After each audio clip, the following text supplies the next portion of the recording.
તો જામનગર બાદ હવે કચ્છના ગાંધીધામ અને આદિપુરમાં પર બજાર લગભગ બંધ છે। વર્તમાન સ્થિતિને ધ્યાનમાં રાખીને આ બંધ કરી દેવાઈ છે। દુકાનો ઓફિસો બંધ છે। અત્યારથી જ હાલમાં પરિસ્થિતિ લગભગ જાણે કે કર્ફ્યુ હોય, સુમસાન આખો વિસ્તાર ગાંધીધામ આદિપુર બોર્ડર એરિયાના જે પણ ગામડાઓ છે અત્યારથી લગભગ સુમસાન જોવામાં આવી રહ્યા છે। ગાંધીધામ જુઓ, આદિપુર જુઓ, ભુજ જુઓ, નખત્રાણા જુઓ, નલિયા જુઓ, આ બધા જે બોર્ડર પર જે છે એ બધા જે શહેરો જે ગામડાઓ છે આ બધા જ સ્વયંભૂ સાથ આપી રહ્યા છે। કાલ અમને જેમ 8 વાગે લાઇટ બંધ કરવા માટે કીધો હતો, પણ અમે ટોટલી માર્કેટ આદિપુર ગાંધીધામ સમસ્યા અમે બંધ કરી નાખ્યો હતો। હમણાં અમને 15 મિનિટ પહેલા જ એક મેસેજ હતો। પહેલા અમને જાણ થઈ હતી કે કચ્છ બંધ છે, પણ ગાંધીધામનો હજી અમને કોઈ મેસેજ નહોતો। એટલે હમણાં અમને મેસેજ મળ્યો પોલીસ પ્રશાસન તરફથી।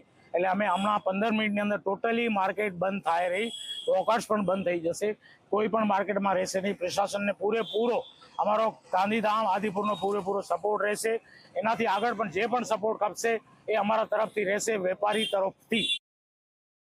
वर्तमान परिस्थिति ने ध्यान लई आज गांधीधामनी मुख्य बजारों सहित तमाम बजारों बंद है। आप जोई सको छो कि लोकोनी चहल पहल यथावत है, परंतु जे दुकानों है दुकानों बंद है।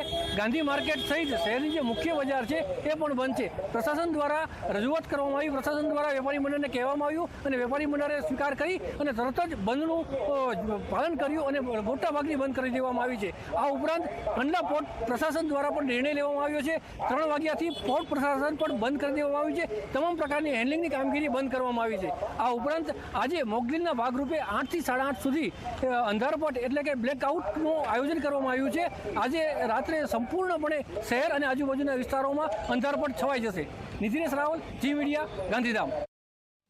તો ભારત પાકિસ્તાન તણાવ વચ્ચે મોટા સમાચાર। ભુજ શહેરમાં લગભગ સજ્જડ બંધ દેખાઈ રહ્યું છે। વેપારીઓએ શહેરમાં સજ્જડ બંધ પાડ્યું છે। સ્વયંભૂ ભુજમાં બિનજરૂરી બહાર ન નીકળવા તંત્રની સૂચના પણ છે। આપ જોઈ રહ્યા છો ભુજ આ બસ સ્ટેન્ડ એરિયા છે કે જ્યાં સુમસાન આપ જોઈ રહ્યા છો।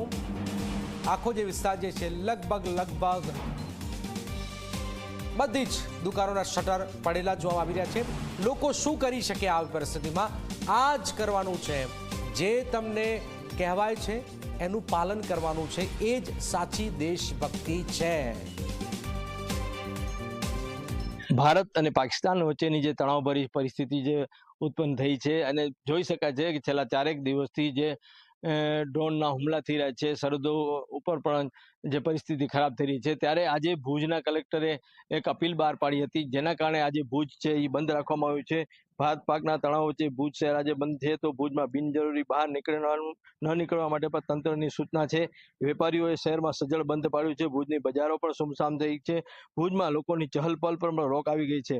હાઈ એલર્ટ વચ્ચે જિલ્લાના વહીવટીતંત્ર દ્વારા હાલની પરિસ્થિતિને ધ્યાનમાં રાખીને સમગ્ર કચ્છ જિલ્લામાં હાઈ એલર્ટની પરિસ્થિતિ ઊભી થઈ છે, જેથી તમામ નાગરિકોને ખાસ અપીલ પણ કરવામાં આવી છે। સંપૂર્ણ બ્લેકઆઉટ જેવી પરિસ્થિતિ અત્યારે થઈ છે અને ઘરમાં સુરક્ષિત રહેવા માટેની પણ કલેક્ટરે પણ અપીલ કરી છે। હાલમાં જોઈ શકાય છે કોરોના વખતે જે પરિસ્થિતિ હતી અને જે બ્લેકઆઉટ જે પરિસ્થિતિ હતી એ રીતે અહીં પણ હાલ પણ આ જ પરિસ્થિતિ છે અને ભુજની બજારો સુમસામ ભાસી રહી છે। રાજેન્દ્ર ઠક્કર, જી મીડિયા, કચ્છ।